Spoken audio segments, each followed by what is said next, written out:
La biqal inuqamah. Salah satu yang membatalkan puasa itu adalah la biqal inuqamah, la yuftiru biqal inuqamatin. Tidak batal menarik dahak yang muncul dari dalam ilat dohir sampai dengan keluar batasan keluar.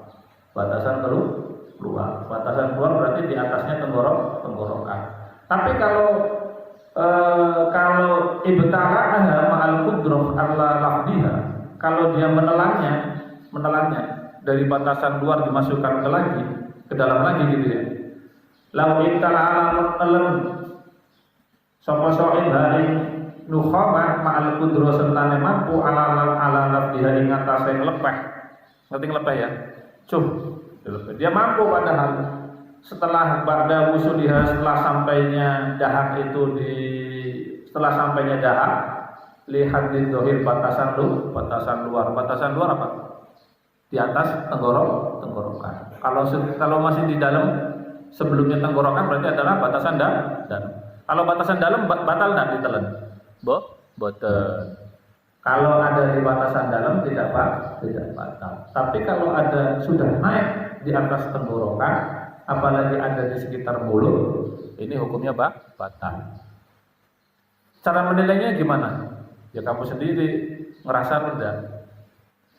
Paham betul? Paham ya perempuannya? Cara menilainya, dia sudah ada dilihat di zahir, ada di batasan luar itu, diri sendiri sudah merasakan. Makanya kualitas puasa itu yang mengetahui adalah diri sendiri. Ya hanya Allah dan kalian. Allah dan pelaku atau siswa. Kalau kamu puasanya bagus, dhahiran wa batinan, yaitu wa ana ajibi. As-shaumu li wa ana ajibi. Puasa itu diperuntukkan ibadah yang khusus kepada Allah. Wa ana ajibi, dan hanya Allah yang akan membalasnya. Artinya terserah Allah. Atau misal lagi, walau dakhala dzubabah. Kalau melebu nyamuk, kamu lagi gemuyu cekakan. Nyamuk atau lalat lagi gemuyu cekakan. Lalat lewat jus masuk ke dalam tenggorokan. Kalau masuk lalatnya dengan itu kan masuk tanpa sengaja kan? Masuk ke dalam tenggorokan, maka tidak boleh dikeluarkan lagi. Tapi kalau masih di luar, di mulut, harus kamu keluarkan. Kalau kamu ada di mulut, kamu telan, ya batal. Namanya sama saja kamu memasukkan mawasola ila jawfi. Kamu memasukkan sesuatu atau segala sesuatu yang masuk ke dalam tenggorokan amdan secara sengaja, itu hukumnya batal. Senajan awalnya bahwa lalat itu masuk tanpa sengaja berada di sekitar mulut, kemudian kamu menelannya. Tapi kalau ujung-ujung masuk dia ke dalam tenggorokan tanpa disengaja, asal tidak dikeluarkan. Tapi kalau dikeluarkan nanti hukumnya bisa sama dengan muntah, kayak gitu. Bisa sama dengan muntah. Kenapa? Karena sudah masuk ke area batin. Jadi kalau puasa itu, kalau sesuatu sudah masuk ke area batin, tidak boleh dikeluarkan kembali. Saya kasih contoh misalnya, kamu kan ada 2 dubur ya, atau saya baca saja kitabnya ya. Kasih contohnya nanti.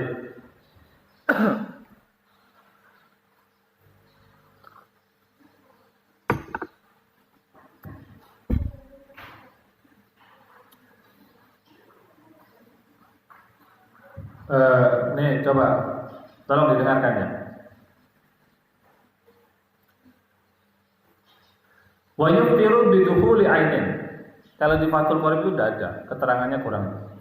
Wa yuftiru lan batalaken bidukhuli ainin, sebab memasukkan sesuatu. Dicatat kamu tambahannya itu. Wa yuftiru batalaken, kalau susah nulis Arabnya langsung aja bahasa Indonesianya. Wa yuftiru bidukhuli ainin, lan batal puasanya disebabkan memasukkan segala sesuatu. Wa in qallat, walaupun yang dimasukkan itu adalah sedikit.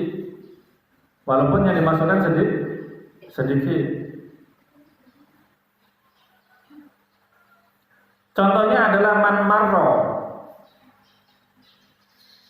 ilama yusamma jaupan, walaupun sedikit yang dimasukkan ke dalam tenggorokan. Contohnya man marro kabatini udunin, orang yang menjalankan sesuatu yang masuk ke dalam kuping,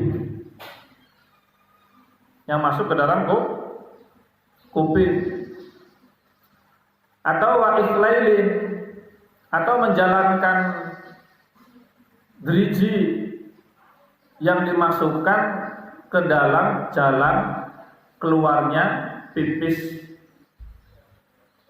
walabanin, dan jalan keluarnya susu. Atau boleh juga dua jalan, pipis langi misi, memasukkan sesuatu. Kira-kira apa yang dimasukkan biasanya? Ya kalau kita cebok, cebok dengan menggunakan jari, walaupun itu adalah litahawud, pada tahu. Setelah kita itu menunaikan buang air besar, kemudian cebok.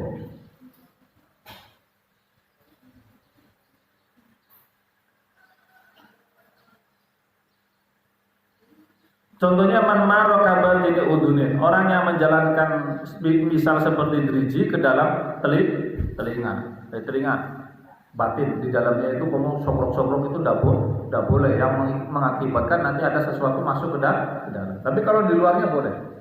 Mana batasan luar? Batasan luar itu yang nampak dengan mata. Batasan dalam yang tidak nampak dengan mata.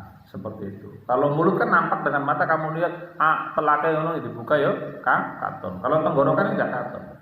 Kalau enggak kelihatan sudah ke dalam, itu namanya batasan dalam.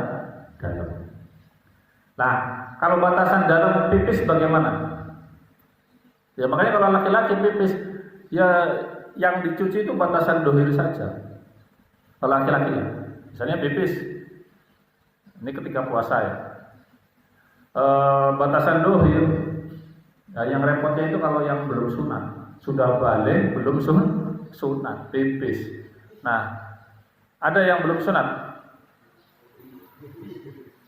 Faiz. Nah, kalau belum sunat pipis itu akan terjadi cipratan ke dalam kulit hasafah.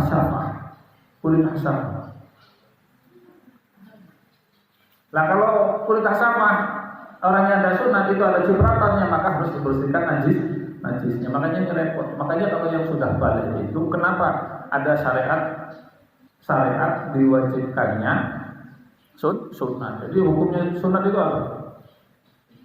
Wajib, bukan sunat. Wajib. Bagi orang Islam hukumnya wajib.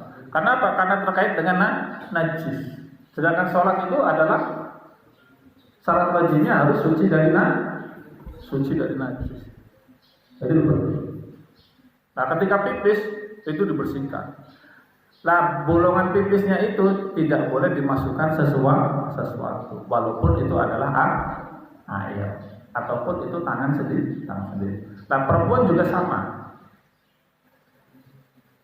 Jadi cerita dewe buat ucapan di Rongokna itu loh.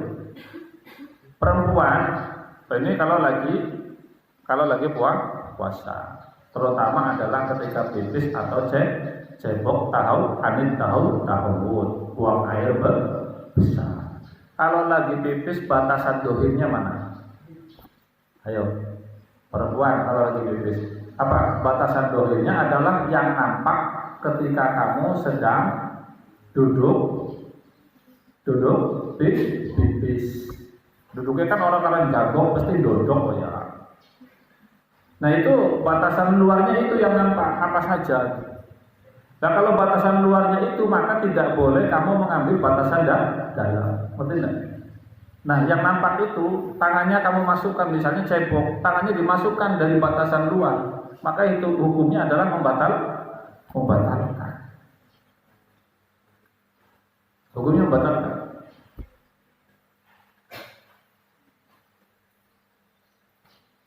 Paham nggak ini perempuan? Di dubur juga sama saja. Dubur itu apa sih? Jalan belakang. Jalan belakang itu juga sama. Kalau cebok, ya berarti hanya di luarnya saja. Tangannya kayak aja util-util melebu jeruk. Dengan dalil bersih. Jangan. Ini kita bacakan kitabnya ini. Wa kadalam kaya mengkono muftirun. Begini.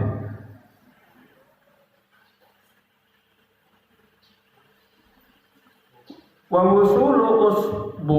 wusulu usbu'il al-mustanjiyah lan utawi tumekane pira-pira drijine wong wadon sing cebok istinja. Sampainya itu ya maksudnya nembus. Sampainya dirijinya perempuan sing lagi nyebong ila waroi maring sakburine mayadharu, sesuatu yang tampak min farjiha, dari farjine wong wadon. Nah, farjine wong wadon tampak itu adalah ketika dia sedang pipis. Itu tampak, dilihat apa saja itu barangnya yang nampak. Tidak boleh kamu memasukkan min waroi ila waroi mayadharu. Paham ya? Di belakangnya farji yang nampak pada waktu kamu pipis tidak boleh. Seperti di belakangnya. Di belakangnya itu sama saja di dalamnya. Nah, yang tahu ini perempuan, saya tidak tahu.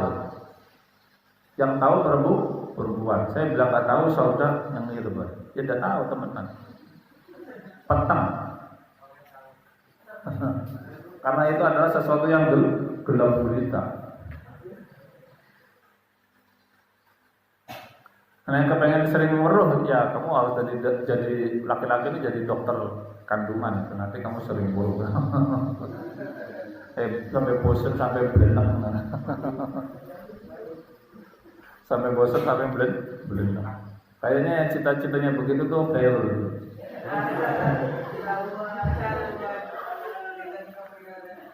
tapi orang kesampaian. Soalnya sekolahnya males sih. Ini pahamnya perempuannya. Jadi kamu nggak boleh itu loh. Kalau mau membersihkan bersih misalnya, ya kalau orang men kan nggak masalah, kan mau nggak puasa.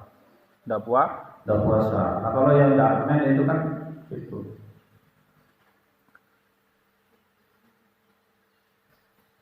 Yang nampak ila waroi ma yadharu min farjiha, yang nampak di kemaluannya indah julusiha, ketika dia duduk.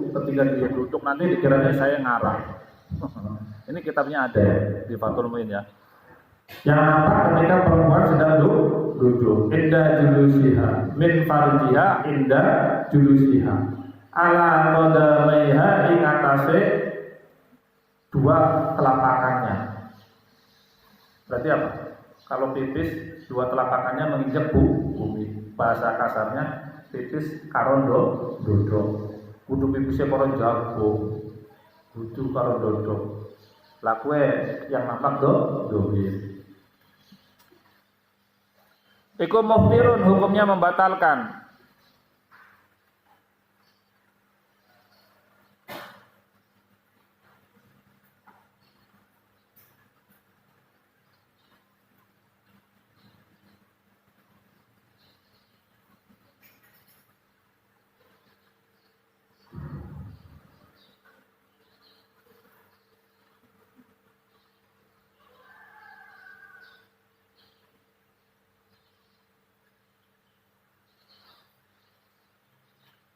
Wa kadalan kaya mengkono muhtir. Batal juga wusulu ba'dil unmilah, mendatangkan sebagian ujung-ujung jari ilal masrobah maring bolongan uyuh. Wusul pakil amilah mendatangkan sebagian jari ilal masrobah maring panggonan bolongan uyuh. Kada kaya mengkono atlaqo mutlaqaken ing batal sapa al-qadhi. Wa qayyadalan qayyidi sapa Imam Asyuki biman lawan perkara idawa sawa nalikane tumeka apa sing suwi-wiji minha saking al-amilah.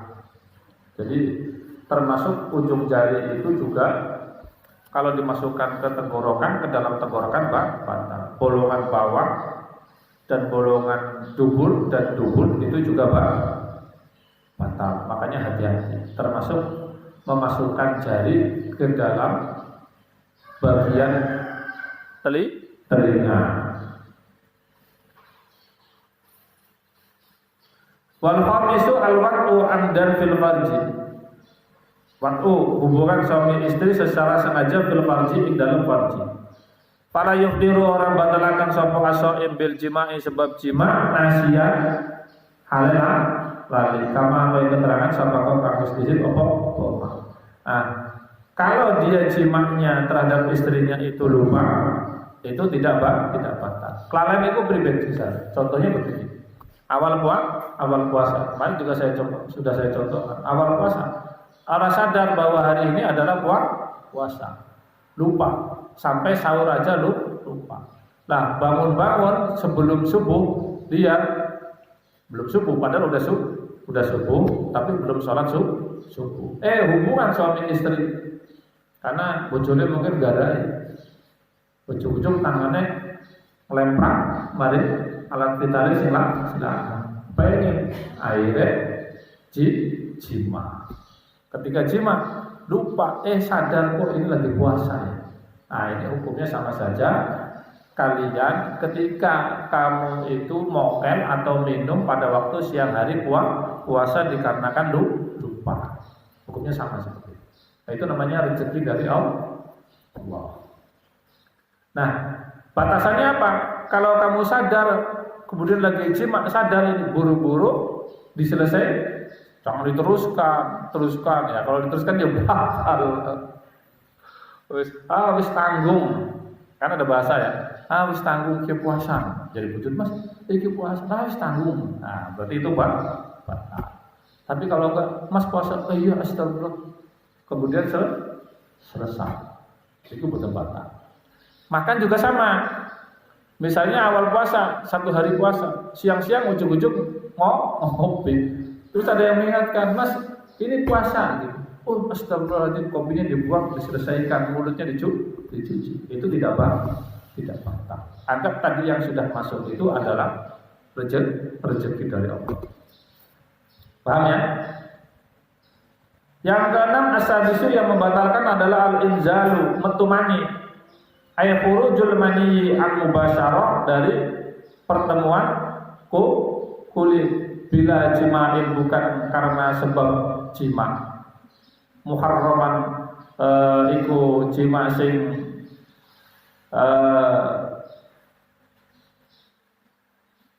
diharamakan.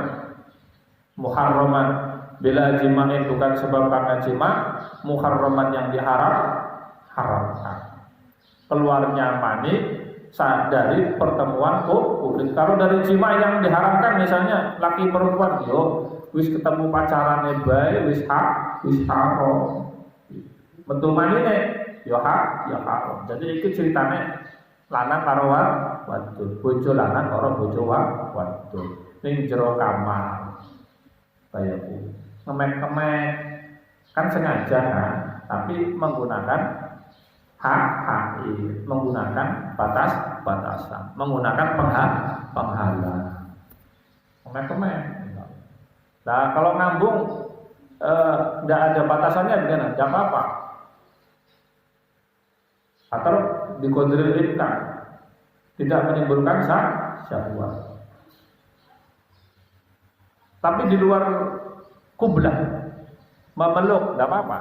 Yang penting masih menggunakan lengkap, BHI, menggunakan baju. Nah, awan-awan kelonan misalnya, yang penting bojone nganggo kelambi. Cep jebule pada daerah kita, betul masalah. Kemudian kalau keluar mani bagaimana? Ketika pegang, nah, ternyata keluar mani. Baik. Kemarin dijelaskan kalau BHIL ada penghalangnya itu tidak batalkan. Betul batalkan. Tapi kalau dengan pikiran dan bitaladudi, ada tapinya. Dengan pikiran itu maksud beristimta senang-senang dengan istrinya pada siang hari bulan puasa, sehingga mencapai satu kenikmatan keluar mani, maka itu namanya amdan, sengaja, hukumnya batal. Tapi kalau sengajanya secuil, hanya masalah cium, peluk setitik, niku mboten napa-napa walaupun dengan syahwat. Secuil tok. Sengajanya secuil, ojo akeh-akeh.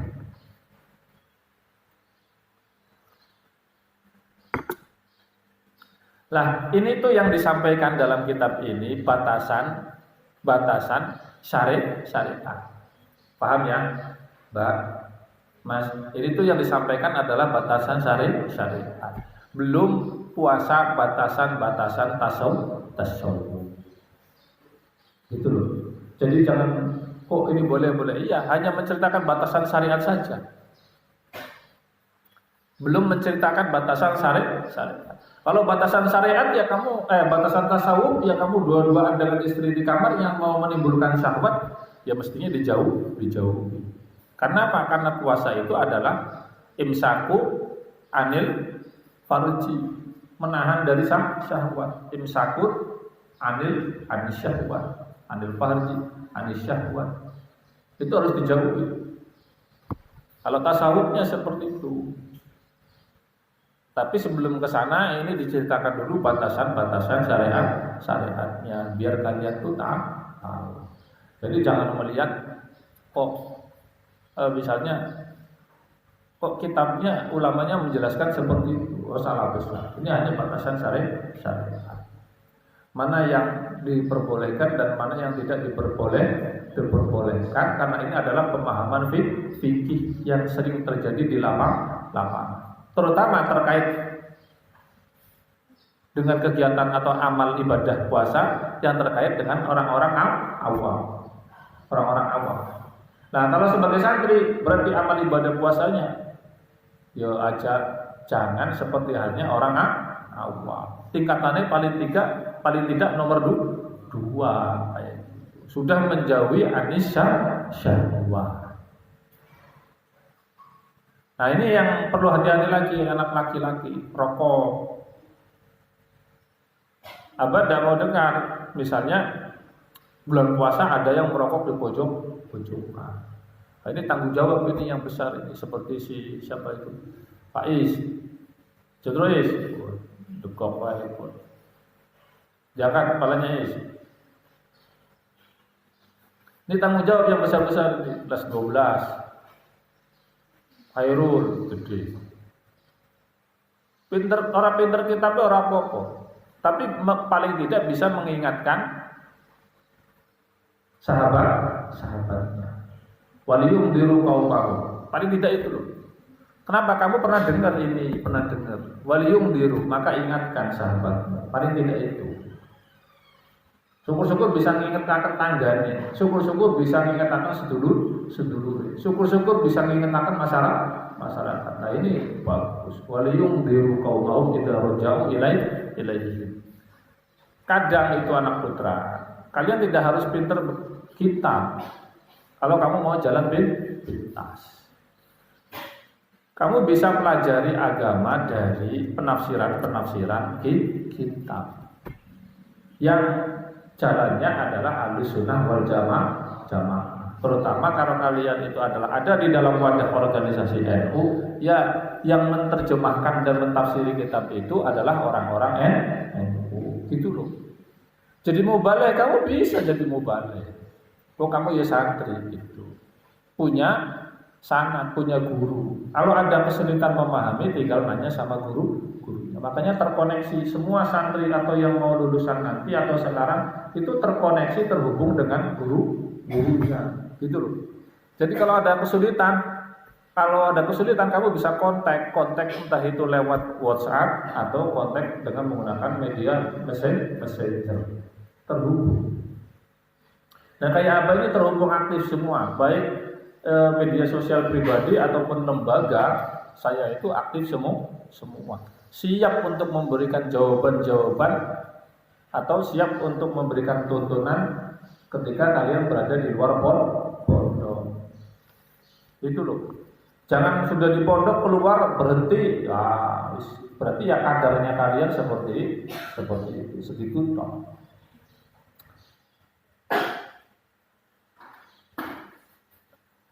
Kaikhroji, kayak pertemuannya kulit, hubungan suami istri. Muharraman bila jima'in, bukan hubungan jima' muharraman yang diharamkan. Kaikhroji, kayak mengeluarkannya mani itu biyadihi dengan menggunakan tangannya. Apa namanya, Mas? Mengeluarkan mani dengan tangannya namanya onani. Apa bahasa kerennya? Onani. Oh bahasa bajure kalian ya cokli. Wahyu. Ya pantas kayak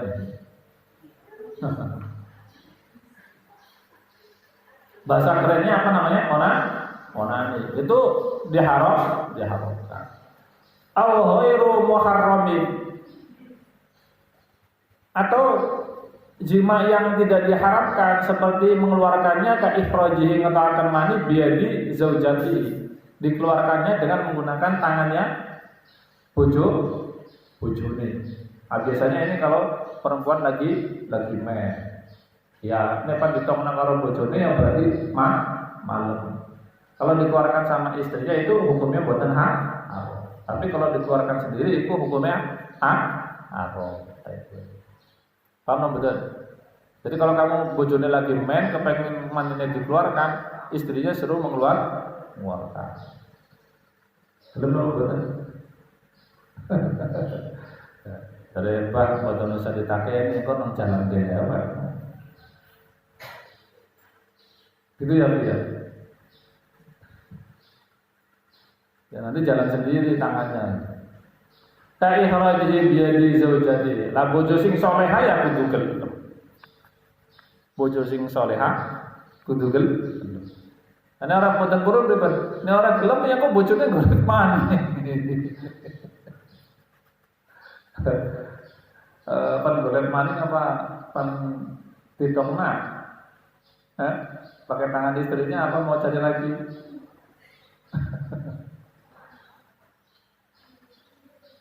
Ya seperti itu. Ini itu pelajaran begini bukan hal yang tabu. Bukan hal yang tabu dalam Islam. Ini adalah pendidikan agama yang formil, sah, legal. Harus diketahui oleh laki-laki dan wanita. Kalau bahasa sekarang itu namanya pendidikan pranikah. Pendidikan pranikah, diberitahu mana batasan-batasan yang diperbolehkan dan mana yang tidak diperbolehkan. Au jariyatihi, utawa amate budak wadone si wong, budak wadone si soim, atau kalau dia punya budak perempuan. Kalau dulu kan zaman dulu kan majikan punya budak, dia mau sama budaknya tinggal ucapkan saja selesai. Kalau dulu seperti itu. Wa itaroja lan jaba akan mengecualikan sapa musone. Pengarang kitab ini mengecualikan bi mubasyaratin kelawan mubasyarah. Apa mubasyarah? Bertemunya bertemunya dua kulit, kulit laki-laki dan perempuan. Yang dimaksud adalah pasangan suami istri. An khurujul mani, dari keluar mani, yang dikecualikan dari keluarnya mani itu an mubasyarah, sebab pertemuan dua kulit sehingga membatalkan. Yang dikecualikan adalah bil ihtilami, kelawan mimpi. Kalau mimpi ini betul batal. Mimpi metu mani di waktu siang hari pada bulan puasa Ramadan atau puasa sunnah, dah batal. Fala iftara, maka orang lepas orang batal iku maujud bihi sebab mimpi ihtilam. Fala iftara, maka orang batal iku maujud apa saub bihi sebab ihtilam. Jazman hal pasti atau jazman kelawan pasti. Yang ketujuh yang membatalkan puasa ila wasabu ila akhiril asroh. Yang ketujuh sampai yang ke-10 itu adalah al-haidu wan nifasu wal junud wal riddah. Al-haidu yang membatalkan puasa itu adalah haid, wan nifasu nifas, wal jununu lan wong edan, wal riddatu. Wal jununu lan edan, wal riddatu lan murtad. Jadi kalau pada waktu siang hari kamu puasa niat wong wadon. Kemudian setelah ba'da tulu'il fajri ternyata haid, maka dengan sendirinya puasamu adalah batal. Begitu juga nih nifas. Begitu juga junun. Sebelum qobla tulu dia masih waras. Ketika sudah buka puasa kemudian ba'da tulu'il fajri, setelah munculnya matahari fajar, edan ternyata. Edan bisa beli? Bisa. Orawan? Edan itu apa? Orawan? Waras gitu. Maka tidak wajib tidak puasa, membatalkan puasanya. Kenapa? Karena yang wajib puasa itu adalah orang yang berakal. Orang berakal yang bisa menerima syariat atau yang namanya disebutkan sebagai mukallaf, yang menerima beban syariat. Makanya kalau ada orang yang tidak berpuasa, berarti dia ghairu mukallaf. Ghairu mukallaf itu siapa? Ya as-sobi, bocah cilik, umurnya belum balik. Dia boten waras, edan, atau dia itu orang yang pikun. Makanya kalau kamu punya bapak pikun, jangan disuruh puasa. Dicurna wae wis sembayang kacau ya wis dicurno. Sembayangnya kacau, ngerti nggak kacau? Sembayang duhur jam 10. Oh jam 1 sembayang asar. Sahure jam 8 awan. Nah itu dititeni. Jam 8 makan, apa lagi apa? Lagi sahur ya, kan puasa jam 10 esok. Nah, berarti ini cirinya pikun. Nanti dicirikan lagi sembahyang jam 10. Bayang apa Pak? Sembahyang duhur jam 10. Ini pikun. Jangan diingatkan. Orang pikun itu tidak mukallaf. Jadi kalau misalnya melakukannya salah, tidak punya dosa. Seperti halnya seorang bayi. Loh, makanya. Ya, kamu kudu ngerti fikih. Orang ngerti fikih repot. Syaratnya apa? Mukallaf. Makanya kalian ini yang besar-besar, kamu otaknya waras nggak? Kan ini dewasa semua kan ya, sudah mimpi kan ya, metu mani kan. Kalau orang mimpi kan kudunya diperiksa ning dokter. Kelainan ning alat vital itu. Kelainan di alat vital. Kalau pagi bangun nggak bangun. Matanya merem, yang bangun itunya maksudnya. Tinggal ngimpi apa mboten ngimpi, Mbak. Oh ya, berarti kamu sudah dewasa. Lah pertanyaannya, kamu itu akil atau ghairu akil? Apa nanya coba? Akil. Perempuan? Akil enggak? Berakal enggak? Berakal. Berarti kalau kamu berakal, akil, kamu wajib puasa. Kalau ditemukan ada santri yang balik kemudian tidak berpuasa, Rahman, pasti dihukumi ghairu akil atau junun. Apa? Junun. bagiannya piro-piro wong sing edan. Wis, makanya kalau anak kancane sing ora puasa wong edan. Serius ini bener, kecuali dia lagi sakit. Kecuali lagi sakit. Karena bukan orang yang kuat, bukan orang yang mampu. Saya setuju, pokoknya anak santriku bulan Ramadan puasa wajib, boten puasa, iku berarti bocah edan, otaknya orang waras. Otaknya boten waras. Jasad aja sampai pokoknya. Paham nggih? Junun, waridah, murtad. Murtad ini banyak kasus ya murtad ya. Murtad itu bagaimana? Ya murtad. Murtad itu adalah keluar dari agama, keluar dari min dinil haq, dari agamanya yang hak. Kalau kita ya berarti keluar dari Islam. Banyak orang yang keluar masuk dari agama. Misalnya laki-laki santri ketemu sama perempuan Nasrani. Wongnya ayu, artis, dijak kawin, tapi dengan syarat kamu keluar dulu dari Islam. Apalagi di hukum negara kita itu menikah itu harus satu agama. Ini dipahami. Di hukum Indonesia menikah itu harus satu agama. Islam semua. Kristen semua. Buddha semua. Tidak boleh Buddha dengan Islam itu tidak boleh. Buddha dengan Kristen tidak boleh. Tidak satu agama. Itu undang-undangnya seperti itu. Jadi dipastikan kalau ada pernikahan beda agama itu hukumnya fasik, rusak. Berarti hukum nikahnya atau hubungan suami istrinya adalah hukumnya adalah zina. Hukumnya pasti zina. Misalnya hukum agamanya diakalin, ya udah wis yang Kristen keluar dulu dari Kristennya masuk ke dalam Islam. Itu sudah dicatatkan. Peradilan agama mau mencatatkan Islam. Kemudian keluar lagi ke dalam Kristen, maka menjadi Islam dan Kristen. Itu hukum pergaulannya, hukum hubungan suami istrinya itu adalah haram. Tetap haram. Dan sebagai suami maka menanggung beban dosa tersebut. Yang istrinya ketika sudah masuk Islam keluar lagi ke dalam Islam. Akhirnya ada.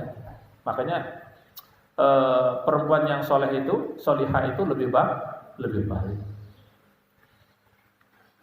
Khairun ketimbang orang yang bukan solih. Wanita yang solihah itu lebih baik ketimbang perempuan yang tidak solih. Makanya yang paling untung adalah memilih perempuan adalah fatwa bizatik perempuan yang memiliki agama, yaitu agama Islam. Kalau dia keluar Islam maka tidak wajib puasa. Karena syaratnya puasa itu adalah beragama Islam. Orang yang murtad sama saja tidak memeluk Islam, keluar dari Islam, maka dia tidak wajib puasa. Maka dengan sendirinya puasanya itu batal. Wa qadimna ila ma'amilu min amalin faj'alnahu haba'an mansura. Jadi Allah kelak itu akan menghadirkan seluruh amalnya yang di dunia. Wa qadimna ila ma'amilu min amalin faj'alnahu haba'an mansura. Makanya amalnya orang yang bukan Islam dijadikan seperti debu yang berterbang. Anak orang Islam bulan Ramadan karena keluarganya puasa. Si perempuannya Kristen, laki-lakinya keluarganya semuanya muslim puasa. Istrinya menghormati melu puasa di bulan Ramadan. Ya percuma. Amal ibadahnya tidak akan diterima. Dia tidak akan mendapatkan apa-apa. penghargaannya dia buat keluarga tidak akan diperhitungkan oleh Allah. Paham ya? Wallahu a'lam bishawab.